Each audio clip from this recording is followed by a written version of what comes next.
کہ ہم 10 بندے ہیں، 10 کو نظر نہیں آیا، ایک کو نظر آ گیا، لیکن وہ دکھاتا یار دیوار کے اس کونے سے وہ درخت کے بیچ میں اس طرف دیکھو وہ نظر آ رہا ہے، پھر ایک دو ہم میں سے اوروں کو بھی نظر آ جاتا ہے۔ تو اس طرح وہ کیا جا سکتا ہے، لیکن صرف سائنس یہ کہہ دے کہ فلاں تاریخ کو چاند نظر آئے گا، اب ہم بولیں ٹھیک ہے جی فلاں تاریخ کو رمضان کا روزہ ہے، پھر وہ بول دیں کہ جی پورا کیلنڈر بنا دے جس طرح شمسی کیلنڈر بنا ہوا ہے، تو یہ شریعت اس کو نہیں مانتی۔ بعض دفعہ چاند دو چاند تین چاند 29 کے بھی ہو سکتے ہیں، بعض دفعہ دو تین 30 کے بھی ہو سکتے ہیں، بعض ایک 29 کا ایک 30 کا ایسا بھی ہو سکتا ہے۔ 29 سے کم نہیں ہوتا، 30 سے زیادہ نہیں ہوتا۔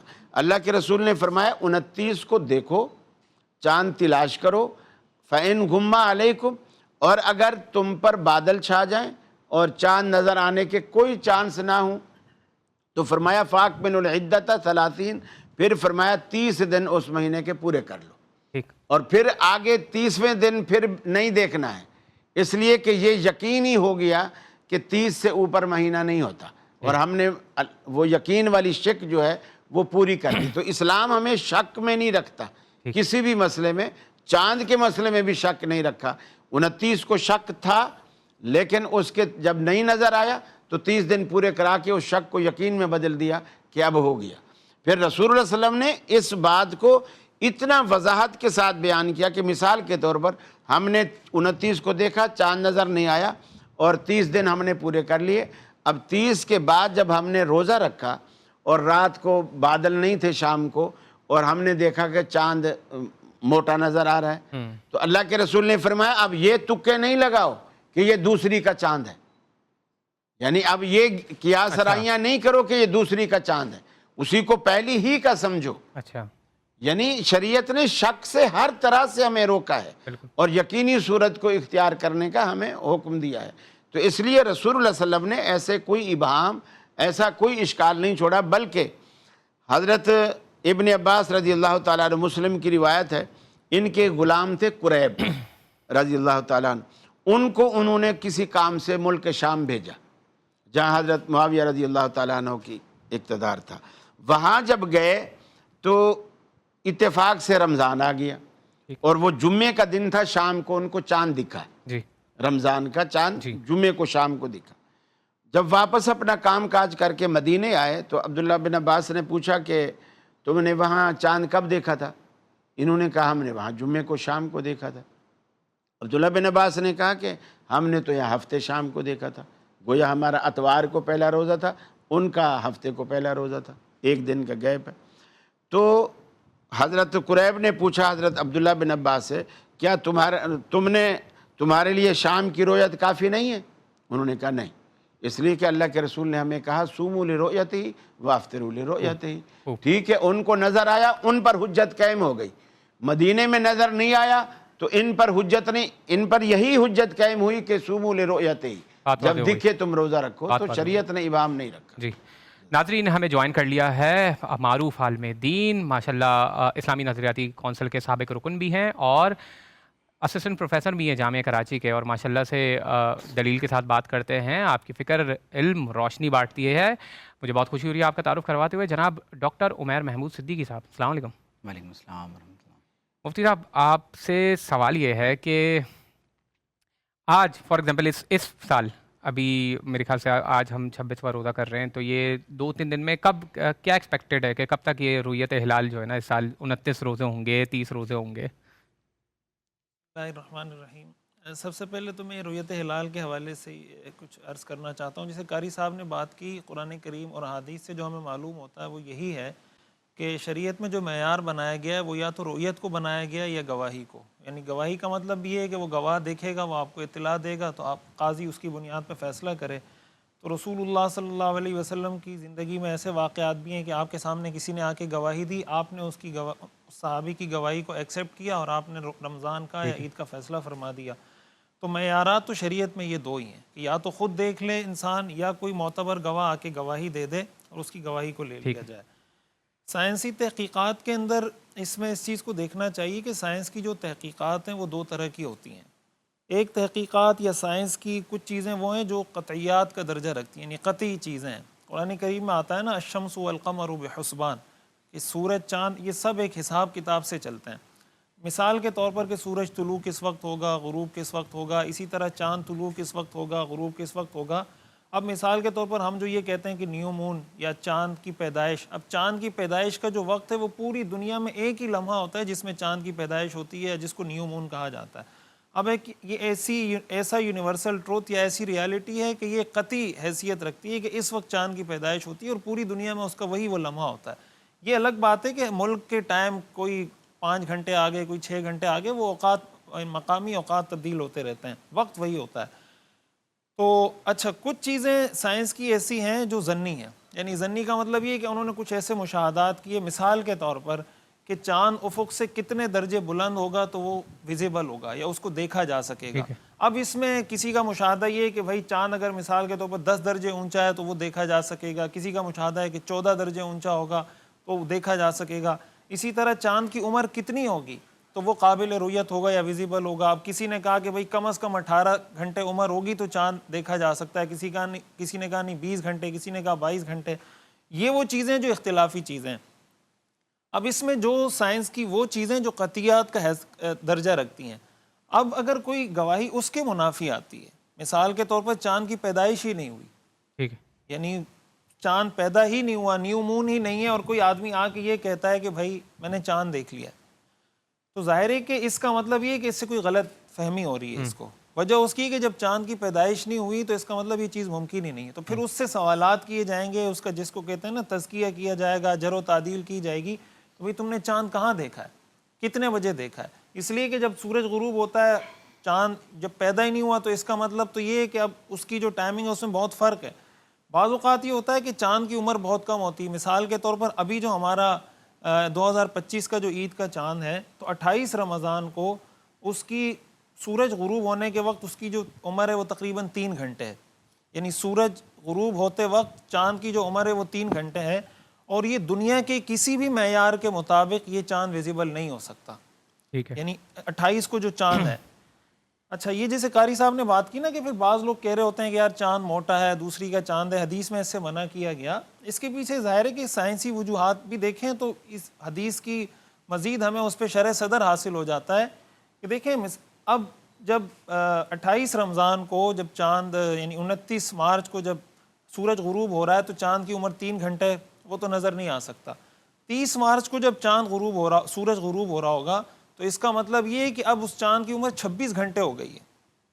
اب جب وہ 26 گھنٹے کا چاند ہے، بلکہ تقریباً 27 گھنٹے اس کی عمر ہو گئی ہوگی، تو اب 27 گھنٹے کا جو چاند ہے وہ کافی مطلب ایسا چاند ہوتا ہے کہ بہت آسانی سے اس کو دیکھا جا سکتا ہے.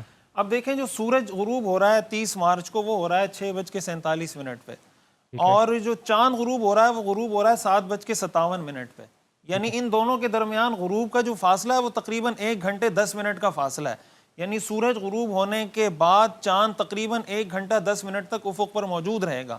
اس وجہ سے اس 2025 میں جو چاند کی صورتحال ہے، تقریباً پوری آباد دنیا کے اندر جتنے یعنی ایسے معیارات ہیں جس پر اعتماد کیا جاتا ہے رؤیت ہلال کے معاملے میں، وہ سب معیارات تقریباً اس پر متفق ہیں کہ اس دفعہ پوری آباد دنیا کے اندر جو عید ہے بظاہر وہ ایک ہی دن ہوگی. اور پاکستان کے اندر جو رؤیت ہلال ہے وہ 29 کو ہو جائے گی. جو چاند کے احوال ہیں، اگر کوئی بادل نہ ہوئے، کوئی اس طرح کی صورتحال نہ ہوئی، ظاہر بادل آ جائیں پورے ملک میں، کسی کو چاند نظر نہ آئے، تو ان سائنسی تحقیقات کا پھر کوئی اعتبار نہیں ہوگا، 30 روزے پورے کرنے ہوں گے.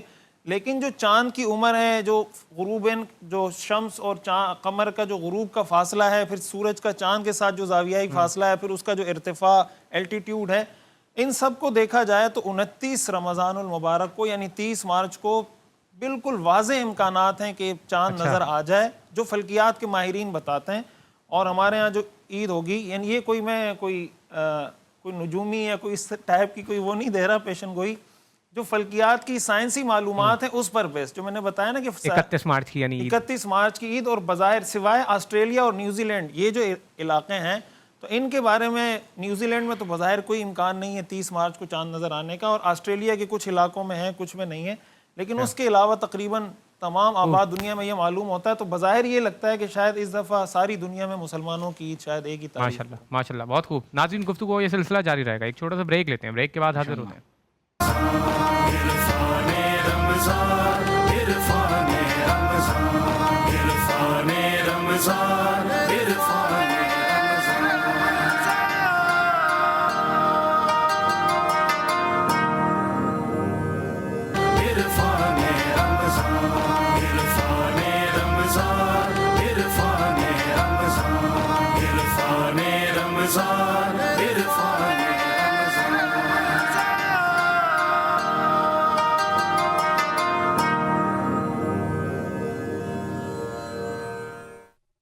السلام علیکم ناظرین، جی ٹی وی خصوصی نشریات عرفان رمضان میں ایک بار پھر خوش آمدید. اور ہمیں جوائن کر لیا ہے ملک کے نامور اسلامک اسکالر. آپ امت واحدہ کے سربراہ بھی ہیں اور اتحاد کی بات کرتے ہیں، لوگوں کو جوڑنے کی بات کرتے ہیں. بہت خوشی ہو رہی ہے آپ کا تعارف کرواتے ہوئے. جناب علامہ محمد امین شہیدی صاحب، السلام علیکم. وعلیکم السلام ورحمۃ علامہ صاحب کیا کریں، قرآن مجید کے قاری بھی ہیں. قرآن مجید کے قاری بھی ہیں. ہاں کل کیا تھا میں نے.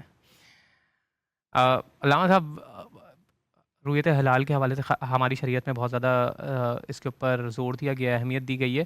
خاص طور پہ پاکستان میں ایسا ہوتا ہے کہ بعض شہروں میں کچھ لوگ ہوتے ہیں وہ کہتے ہیں کہ دکھ جاتا ہے. تو کیا یہ ضروری ہے کہ پورے ملک میں ایک ہی وقت میں ایک ہی دن عید منائی جائے؟ دیکھیے، شرعی معاملات میں ہم بسم اللہ الرحمن الرحیم شرعی معاملات میں ہم شریعت کے احکام کے تابع ہیں. نہ اس سے ایک قدم آگے بڑھا سکتے ہیں نہ ایک قدم پیچھے. ہاں، شریعت نے خود اگر گنجائش رکھی ہو تو اس گنجائش کے اندر رہتے ہوئے ہمیں راہیں تلاش کرنی چاہیے. بعض موضوعات ایسے ہیں جن میں صراحت کے ساتھ ایک حکم آیا ہے کہ یہ چیز اس وقت ثابت ہوگی جب یہ شرائط اس کی موجود ہوں. رویت ہلال میں جتنی بھی احادیث ہیں وہ یہ بتاتی ہیں کہ آپ آنکھ سے چاند کو دیکھ کر روزہ رکھیں گے اور آنکھ سے چاند کو دیکھ کر آپ افطار کریں گے یا عید منائیں گے. یہ احادیث میں آیا اور تمام احادیث میں موجود ہے تمام مسالک. اب آنکھ سے دیکھنے کا مطلب کیا ہے، اس میں پھر تشریحات میں اختلافات موجود ہیں. لہٰذا یہ جو فتاوا میں اختلافات جنم لیتے ہیں وہ اس بنیاد پر لیتے ہیں کہ کوئی شخص کہتا ہے بھئی اگر میں عدسے سے دیکھ رہا ہوں، دوربین سے دیکھ رہا ہوں، تو وہ بھی تو آنکھ ہی ہے. بعض اس پر اختلاف کرتے ہیں کہ نہیں، یہ آنکھ تو ہے لیکن دکھانے کا جو سبب ہے وہ آپ کی آنکھ نہیں ہے بلکہ وہ مصنوعی آنکھ ہے جس نے آپ کی آنکھ کو چاند کو سامنے لا کر دکھایا ہے. لہٰذا یہاں پر پھر فتاوا میں اختلاف پیدا ہو جاتا ہے. اس لیے جو اس بات کے قائل ہوں گے وہ کہیں گے بھئی آنکھ سے جب تک نہ دیکھو نہ روزہ رکھ سکتے ہو نہ عید منا سکتے ہو.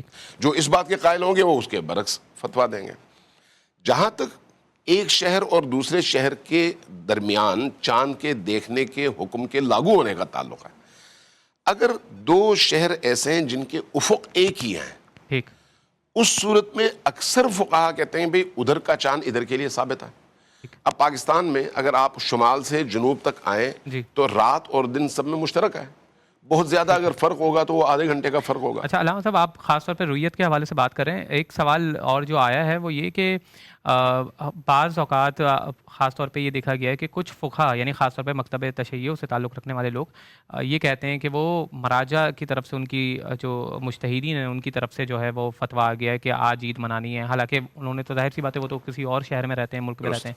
تو کیا ان کے کہنے پہ منائی جا سکتی ہے؟ کیونکہ رویت ہلال کمیٹی میں تو آپ کے بھی اس کی شرائط ہے نا، شرائط ہیں. دیکھیں، چاند ثابت ہونے کے لیے آپ کی آنکھ کا دیکھنا ضروری ہے.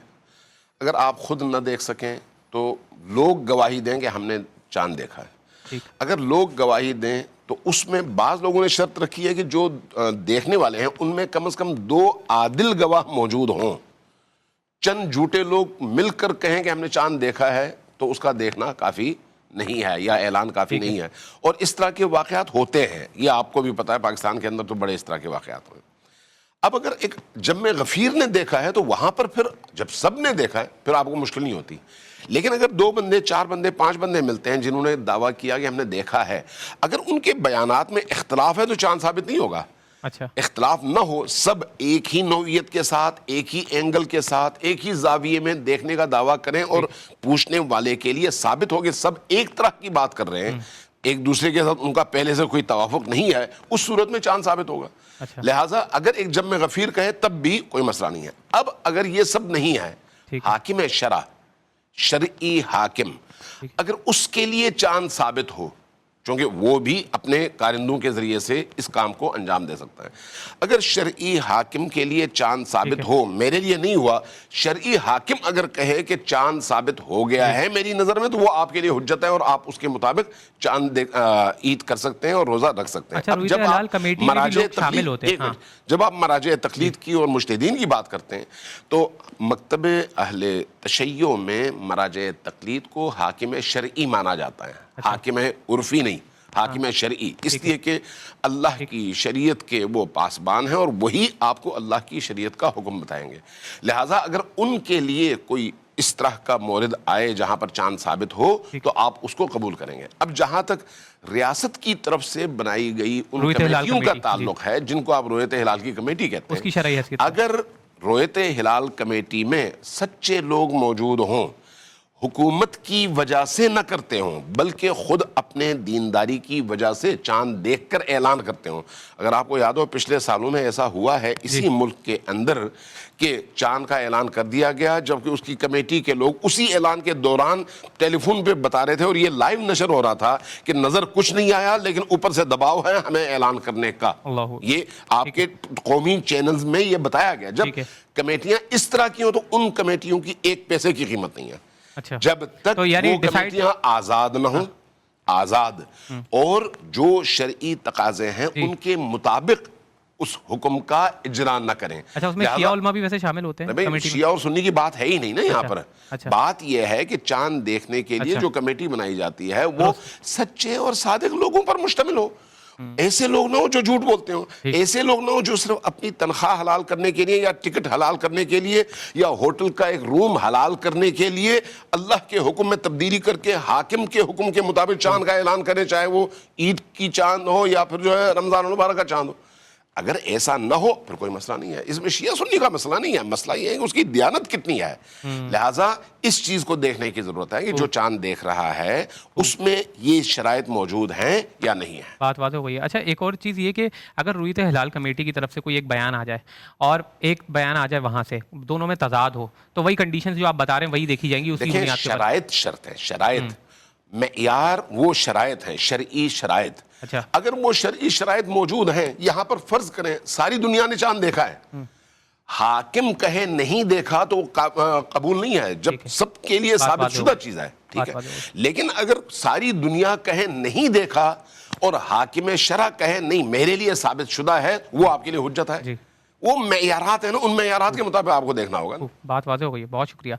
ڈاکٹر صاحب آپ سے رویت ہلال کے حوالے سے کہ یہ ہم یعنی اتنی ٹیکنالوجی جب بڑھ چکی ہے، خاص طور پہ جب اس کے ماہرین ہمیں کہتے ہیں کہ آج چاند نہیں دکھا، ہم دوسروں کی پھر یعنی ہم صرف اور صرف ٹیکنالوجی کی بنیاد کے اوپر یہ کیوں نہیں ڈیسائیڈ کر سکتے کہ چاند آج دکھ جائے گا، ہاں کل دکھ جائے گا، کل ہو جائے گی، 30 روزے ہوں گے، 29 روزے ہوں گے، پہلے سے ڈیسائیڈ کیا جا سکتا ہے؟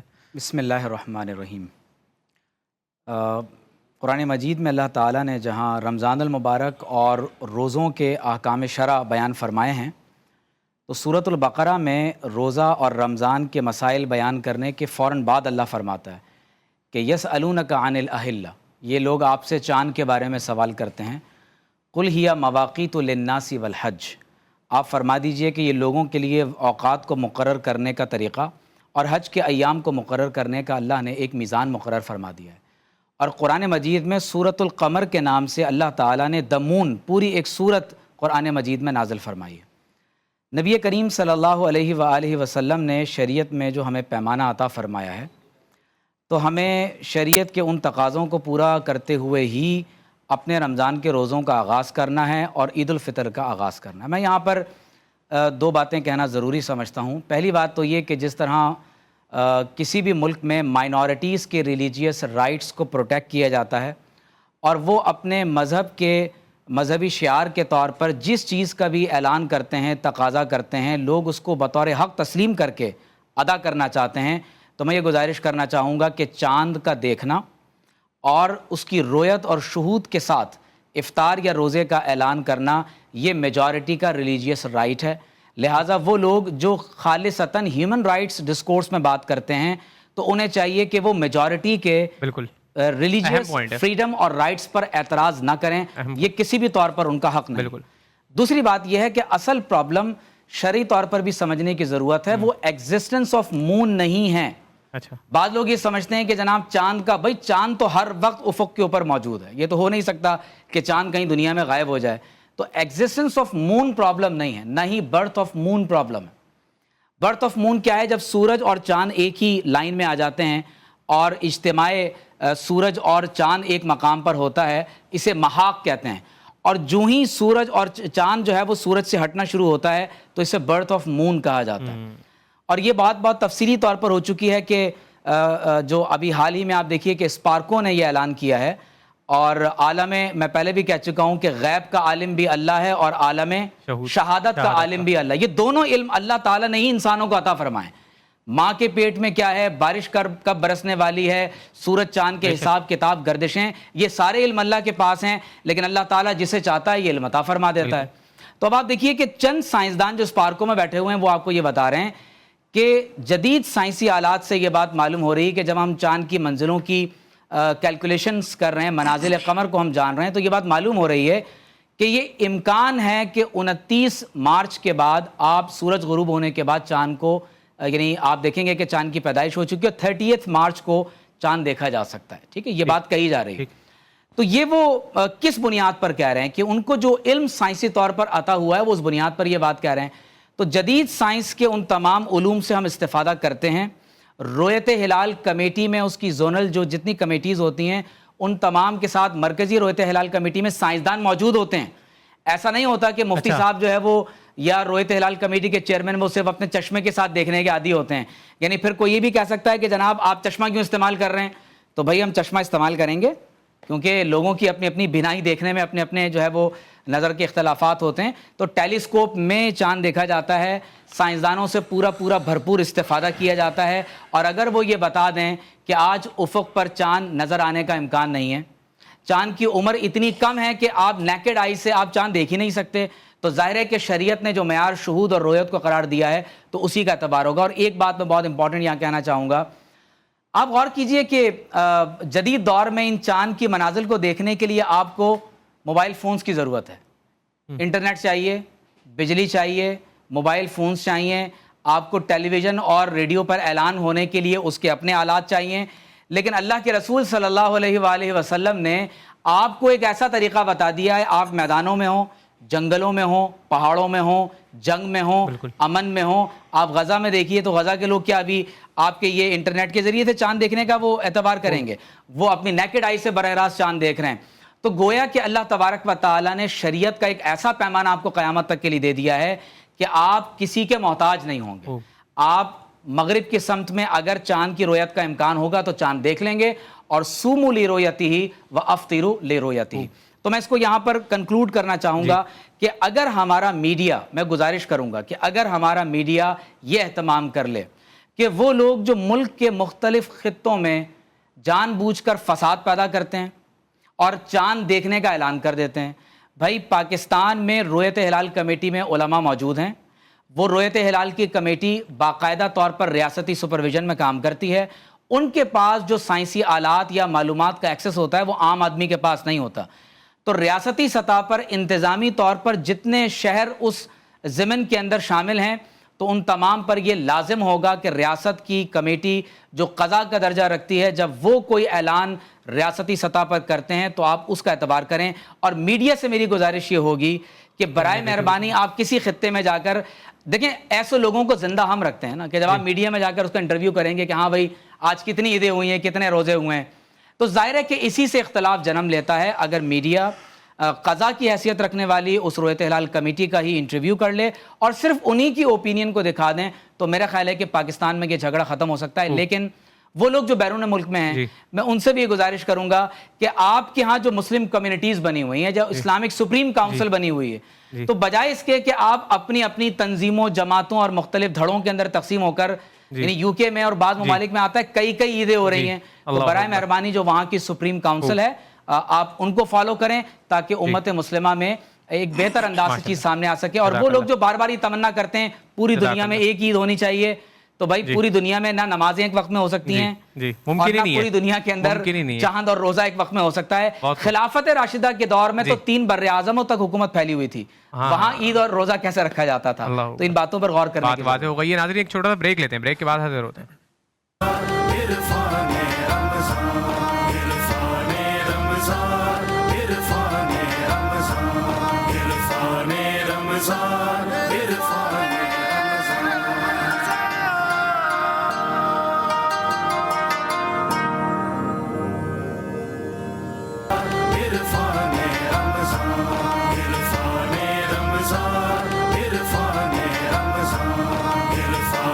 رمضان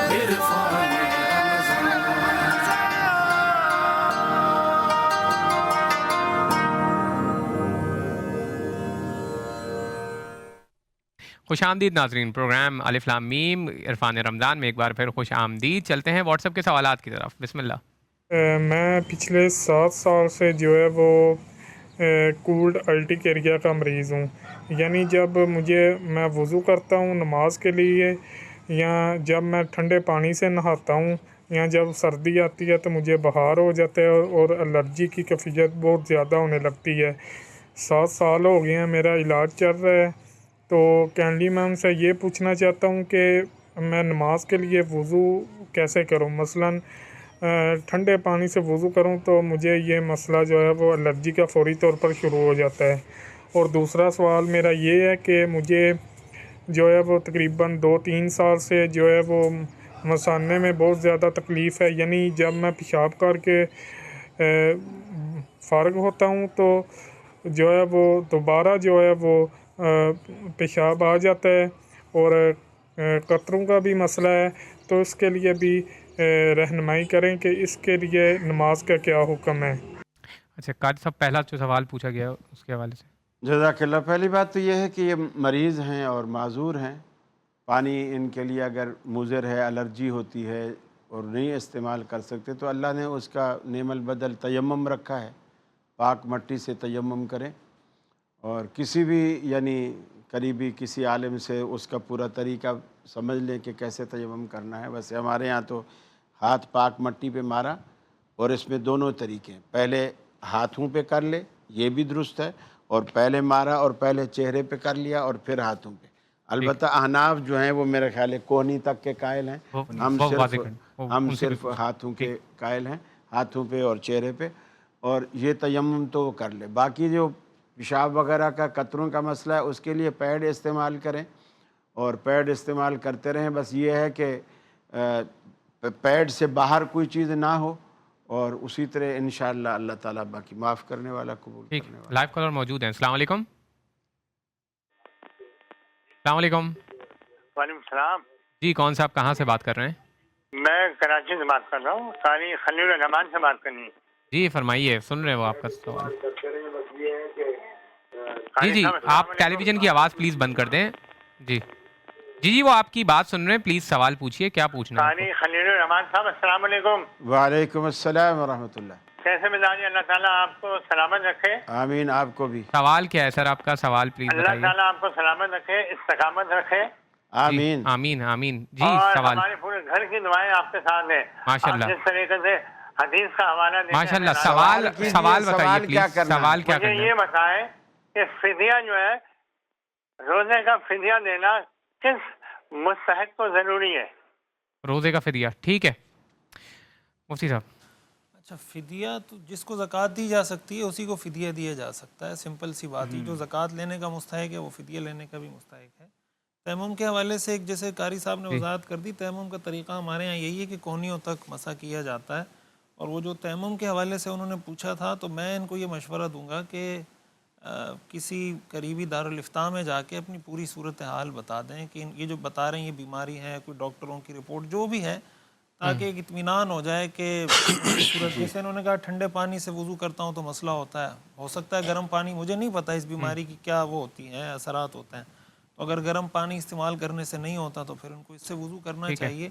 تو زیادہ بہتر یہ کہ کسی قریبی دارالافتاء میں جا کے تفصیل پوچھ لیں تو زیادہ بہتر۔ اچھا میں اس میں ایک ایڈیشن کرنا چاہتا ہوں مفتی صاحب کی بات میں بھی، کہ ان کے سوال سے یہی مجھے محسوس ہوا کہ وہ کہہ رہے ہیں کہ جب میں ٹھنڈے پانی سے وضو کرتا ہوں تو میں بیمار ہو جاتا ہوں۔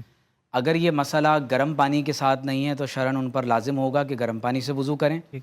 اور دوسری اہم بات یہ ہے کہ جو پیشاب کے قطروں کے حوالے سے انہوں نے بات کی، عمومی طور پر جو پرابلم لوگوں کے ساتھ ہے وہ یہ ہے کہ وہ استنجا درست طور پر نہیں کر رہے ہوتے، اور وہ یہ سمجھتے ہیں کہ شاید وہ کسی بیماری کا شکار ہو گئے ہیں۔ زمانہ قدیم میں آپ دیکھیے کہ مٹی کے ڈھیلوں کے ساتھ استنجا ہوتا تھا، اگر وہ میسر نہیں ہے تو ٹیشو پیپر، ٹوائلٹ پیپر جو آتے ہیں آپ انہیں استعمال کر لیں، تو یقینی طور پر اکثر لوگ تو اس بیماری سے ویسے ہی نجات پا جائیں گے۔ لیکن اگر تسلسل کے ساتھ ان کو کوئی پرابلم ہے اور یہ معذور ہیں تو پھر یہ ہر نماز کے لیے ایک علیحدہ وضو کریں گے اور اس کے بعد پھر اپنی نماز کو مکمل کریں۔ ایک اور لائیو کالر موجود ہیں، السلام علیکم۔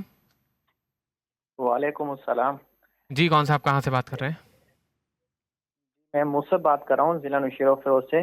جی سر فرمائیے۔ میرا میرا ان تمام علماء کرام سے سوال ہے کہ جب ہم نماز، میں نے کہیں پر پڑھا تھا کہ یعنی قبرستان کے اندر قرآن مجید کی تلاوت نہیں کی جا سکتی، لیکن میں نے کافی جنازے ایسے پڑھے ہیں جو یعنی کہ خاص طور پہ دیوبندی ساتھیوں کے کہ وہ نماز جنازہ پر یعنی قبر پر کھڑے ہو کر وہ سورۃ البقرہ کا رکوع پڑھتے ہیں. اور اسی طرح دوسرا یہ تھا کہ جو بریلوی حضرات ہیں یہ جو نماز جنازہ کے وقت جنازہ پڑھ لینے کے بعد پھر دوبارہ اس جگہ پر بیٹھ کر دوبارہ دعا مانگتے ہیں، پھر چارپائی کو اٹھا کر مختلف جگہوں پر لے کر جاتے ہیں 20 قدم یا 10 قدم. آیا اس کا قرآن حدیث سے کوئی ثبوت ملتا ہے؟ نہیں، اگر ملتا ہے تو مجھے تفصیلی جواب چاہیے. ٹھیک ہے علامہ صاحب، قبرستان میں دعا مانگنا، قرآن پڑھنا، قبر کے اوپر کھڑے ہو کے، اس حوالے سے کیا ملتا ہے؟ قرآن کریم کی تلاوت ہر جگہ درست ہے، خصوصاً قبرستانوں میں بہت اچھا ہے، اور اس کی روایات بھی ہیں، کیونکہ قبر بہرحال اس مرحوم کی آخری اور ابدی اس کے بدن کی آرام گاہ ہے، اور بدن اور روح کا رشتہ ایک اور شکل میں، اس دنیا والی شکل میں نہیں، ایک اور شکل میں وہ قائم رہتا ہے. اس لیے قبروں پر جا کر اپنے والدین کے لیے فاتحہ پڑھنا استحبابی عمل ہے، اور رسول کریم کی متعدد روایات ہیں کہ آپ جائیں، خصوصاً ماں کی قبر کے اوپر اگر اللہ سے دعا مانگنا چاہیں تو ماں کی قبر کے اوپر بیٹھ کر اللہ سے دعا مانگیں. اللہ تبارک و تعالیٰ کی بارگاہ میں آپ کی والدہ آپ کی شفاعت کریں گی، وہاں پر عالم برزخ میں بھی وہ والدہ آپ کے لیے دعا گو ہوں گی. اس طرح کی روایات متعدد ہیں. اس لیے قبر پر جا کر، قبرستانوں میں جا کر دعا کرنا، دعا اللہ سے، قرآن پڑھنا، قرآن کا ثواب ان مرحومین کے لیے اور اہل قبور کے لیے ایصال کرنا اور ارسال کرنا، یہ مستحب اعمال میں سے ہے اور آداب قبرستان میں سے ہے. مگر رسول اکرم صلی اللہ علیہ وسلم کا ایک فرمان یہ ہے کہ گھروں میں قرآن مجید پڑھا کرو، گھروں کو قبرستان نہ بناؤ. گھروں میں پڑھا کرو، گھروں میں پڑھا کرو، گھروں کو قبرستان نہ بناؤ. تو اس سے یہ نتیجہ نکلتا ہے کہ قرآن صرف قبرستان میں نہیں پڑھا جاتا، تم لوگوں نے گھروں میں پڑھنا چھوڑ دیا. گھروں میں بھی تو پڑھا جائے، خاص طور پہ. بالکل ٹھیک ہے، بالکل ٹھیک ہے. لائیو کالر موجود ہے. السلام علیکم. ان کا یہ جو نقطہ نا بڑا خوبصورت نقطہ ہے کہ عام طور پر قبرستان ویران ہوتے ہیں، کوئی نہیں ہوتا. گھر ویران نہیں ہوتے، لوگ موجود ہوتے ہیں. گھر میں اگر قرآن نہ پڑھا جائے تو وہ ایسے ہی ہے جیسے ویران قبرستان ہے. تو اس لیے گھر میں صبح و شام پڑھنا چاہیے، قبرستان میں جب آپ کو توفیق ملے جا کر پڑھنا چاہیے.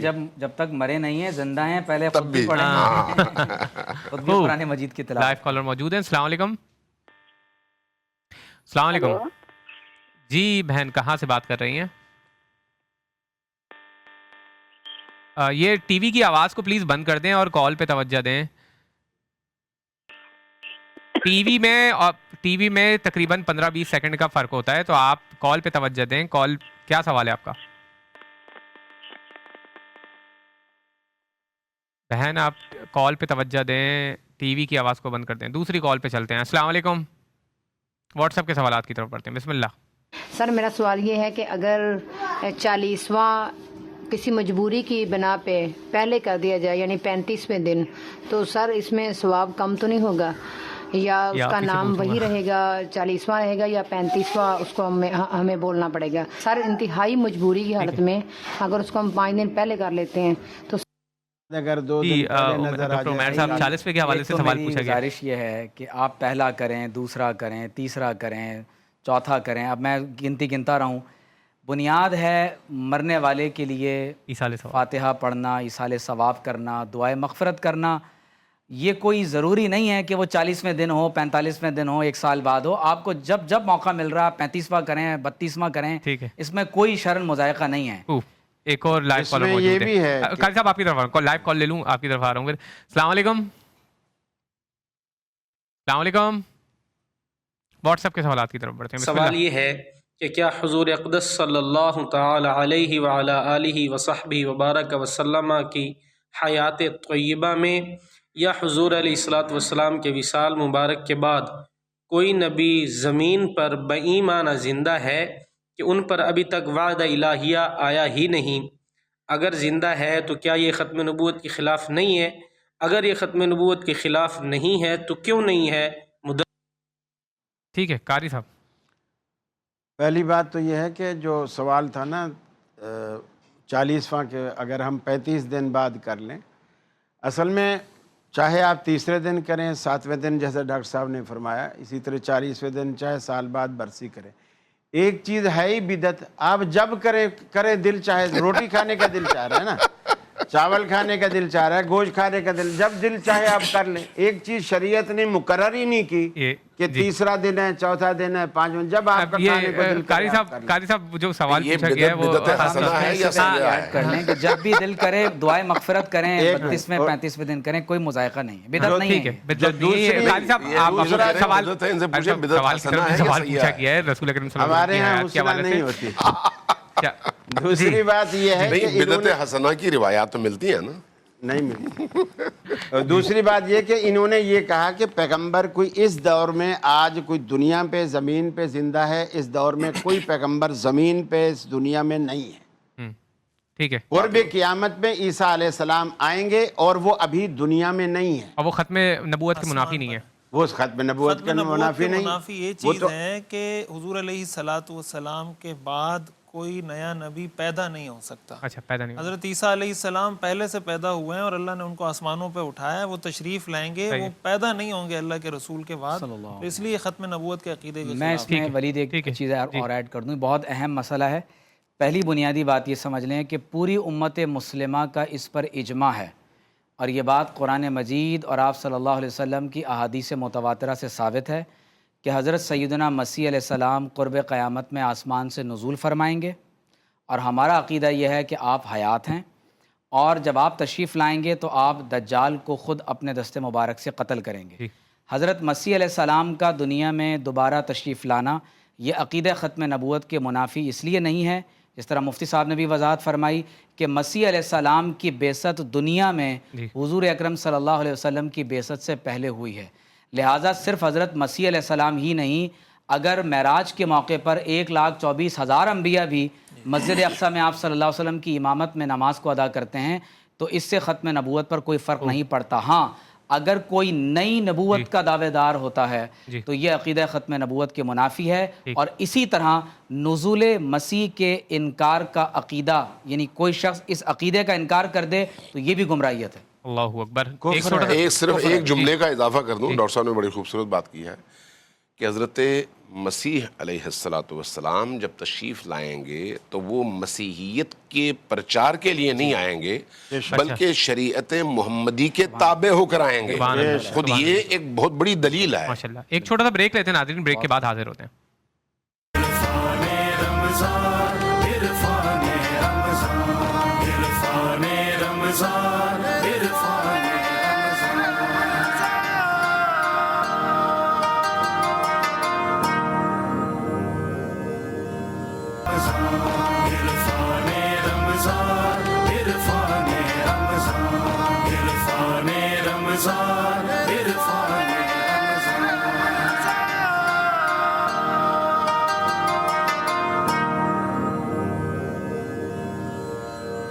خوش آمدید ناظرین عرفان رمضان میں ایک بار پھر خوش آمدید. لائیو کالر ہمارے ساتھ موجود ہیں. السلام علیکم. السلام علیکم. وعلیکم السلام. جی کون صاحب کہاں سے بات کر رہے ہیں؟ جی میں طلحہ بات کر رہا ہوں لاہور سے. سب علماء کرام کو میرا سلام، آپ کو بھی. وعلیکم السلام. جی سر فرمائیے گا، کیا سوال ہے؟ جی میرا سوال ہے، ایک تو مین شہیدی صاحب سے ہے کہ کیا خمس سادات کو لگتا ہے، اور دوسرا سوال میرا قاری صاحب سے ہے، وہ یہ کہ جو لوگ آج کل مثلاً کہ علماء کرام یہ کہہ رہے ہیں کہ اسرائیلی پروڈکٹس کا مطلب کہ بائیکاٹ کریں، تو کیا یہ چیز جائز ہے؟ یہ تو مسلمان ایک سیل کار ہے اور اس کی اس سے معیشت جڑی ہی ہے، تو ایسے تو ہر چیز ہی اسرائیل کی مطلب کہ ہم استعمال کرتے ہیں، موبائل فلاں وغیرہ، تو کیا یہ جائز ہے؟ ٹھیک ہے، بہت شکریہ علامہ صاحب. خمس کے حوالے سے سوال پوچھا گیا کہ کیا سادات کو دے سکتے ہیں؟ دیکھیے، خمس پر دو طرح کے اس کے احکام ہیں. آدھا خمس صرف سادات کے لیے ہے اور آدھا ان مصارف کے لیے جن کا تعین خود شریعت نے کیا ہے.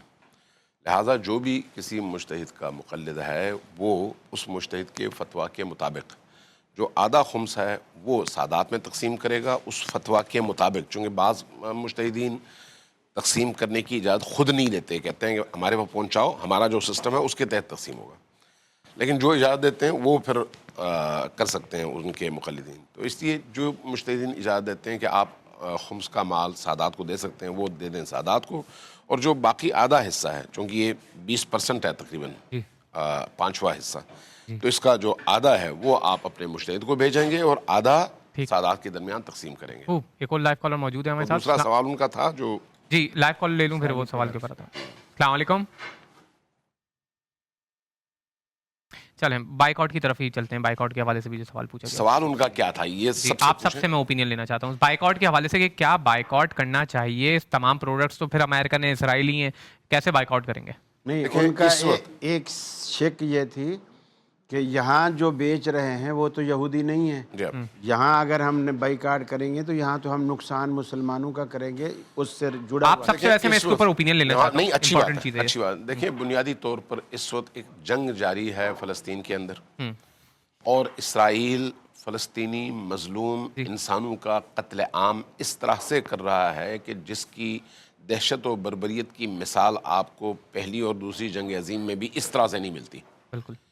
اب ایسی صورتحال میں اسلام کو رکھے ایک طرف، اگر کوئی شخص انسان بھی ہو تو وہ اس قاتل فورس کو کسی بھی صورت میں نہ صرف پسند نہیں کرے گا بلکہ کوئی بھی ان کو فائدہ پہنچانے کو حرام قطعی سمجھے گا، چاہے وہ مسلمان نہ بھی ہو۔ بالکل۔ انسانی ضمیر اس بات کی اجازت نہیں دیتا۔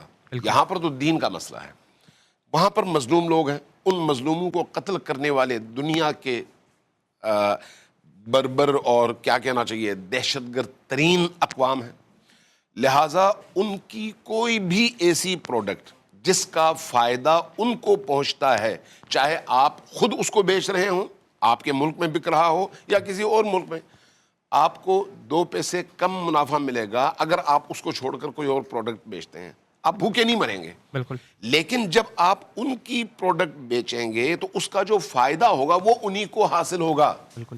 یہاں پر مسئلہ یہ نہیں ہے کہ بیچنے والا کون ہے، مسئلہ یہ ہے کہ ان کی جتنی بھی فرنچائزز ہیں، ان فرنچائزز کا جو اصول ہے وہ یہ ہے کہ آپ کا جو منافع ہے اس کا ایک حصہ ان کو ملتا ہے، چاہے آپ نقصان میں ہو یا فائدے میں ہو۔ بالکل۔ آپ جب وہ فرنچائز لیتے ہیں تو اس کی ایک رقم ان کو ملتی ہے، چاہے آپ فائدے میں رہیں یا نقصان میں رہیں۔ اس لیے ہر وہ کام جس سے اسرائیل کی اس غاصب، قاتل اور درندہ صفت ریاست کو اور اس کے حامیوں کو ایک پیسے کا فائدہ ہوتا ہو، وہ ضمیر انسانی کے خلاف بھی ہے اور شریعت خداوندی کے خلاف بھی ہے۔ دیکھیے پوری دنیا اس وقت غزہ اور فلسطین کے مسلمانوں کا، نہت معصوم بچوں، مردوں اور عورتوں کا لائیو جینوسائیڈ اس وقت پوری دنیا کی اسکرین پر دیکھ رہی ہے، اور میں یہ سمجھتا ہوں کہ اس درد کو محسوس کرنے کے لیے صرف ایک مسلمان ہونا ہی نہیں، اگر کوئی شخص محض ایک انسان بھی ہے تو وہ اس تکلیف کو محسوس کر سکتا ہے۔ سوال کیونکہ اسرائیلی پروڈکٹس کے حوالے سے کیا گیا تو میں سمجھتا ہوں کہ 3 لیئرز میں یہ کام ہونا چاہیے۔ نمبر 1، وہ چیزیں جو آپ کی ضروریات میں سے نہیں ہیں، بعض ایسی پروڈکٹس ہو سکتی ہیں کہ جن کا استعمال آپ کی زندگی کی ضروریات میں سے نہیں ہے، ان کو فوری طور پر ترک کر دیں۔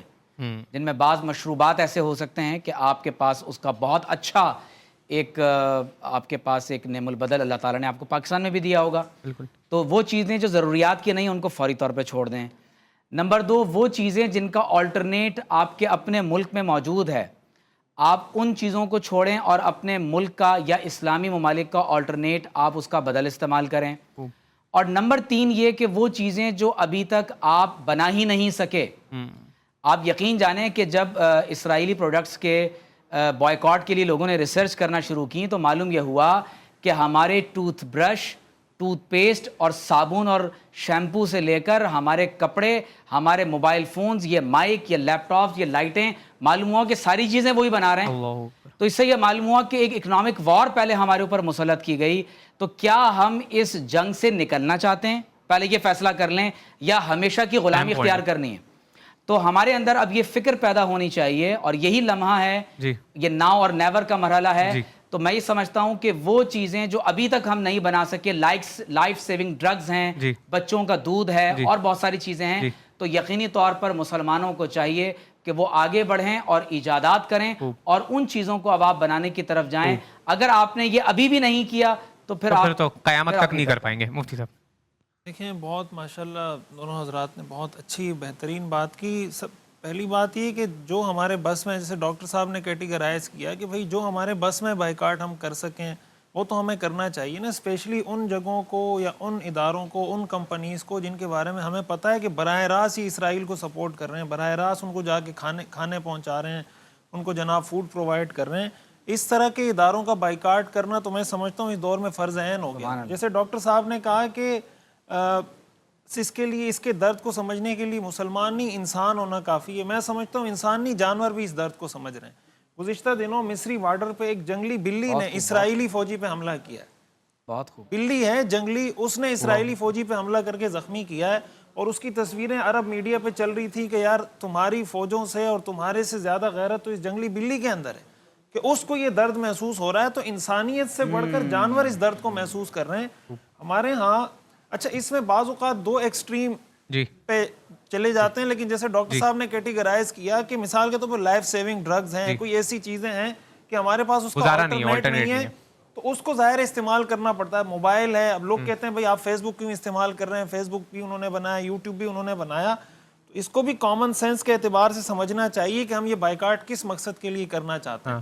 بائیکاٹ اس مقصد کے لیے کرنا چاہتے ہیں کہ ان کو نقصان پہنچائیں. اب سوال یہ پیدا ہوتا ہے اگر فیس بک پر یا یوٹیوب پر ہم اس کے خلاف آواز اٹھا سکتے ہیں کسی حد تک، تو یہ تو ہم ان کے خلاف استعمال کر رہے ہیں. تو اب ہم اس لیے بائیکاٹ کر لیں کہ یہ ان کا ہے، تو بائیکاٹ کا مقصد ان کو نقصان پہنچانا تھا. تو اگر کوئی آدمی فیس بک استعمال کر کے، موبائل استعمال کر کے، کوئی پازیٹیو کام کر کے بائیکاٹ کی کمپین چلا کے کوئی ایسا کام کر سکتا ہے جس سے اس کو نقصان ہو، تو یہ سوال کامن سینس کے خلاف ہے. اور اس حوالے سے ایک بات میں یہ بھی عرض کروں، خود فلسطینی لوگوں کی ایک تنظیم ہے BDS کے نام سے، BDS کے نام سے ان کی ویب سائٹ بھی موجود ہے. وہ باقاعدہ ان پروڈکٹس کی لسٹ بھی شائع کرتے ہیں کہ بھائی انہوں نے اس کا جو ٹائٹل رکھا ہے نا کہ بائیکاٹ، ڈائیورسمنٹ اینڈ سینکشن. کچھ ایسے ہیں جس کا وہ بائیکاٹ کرتے ہیں، کچھ پہ وہ کہتے ہیں پابندیاں لگنی چاہیے، کچھ کے بارے میں کہتے ہیں کہ آپ اس میں سے اپنی انویسٹمنٹ نکالیں. تو اس لسٹ کو بھی دیکھنا چاہیے.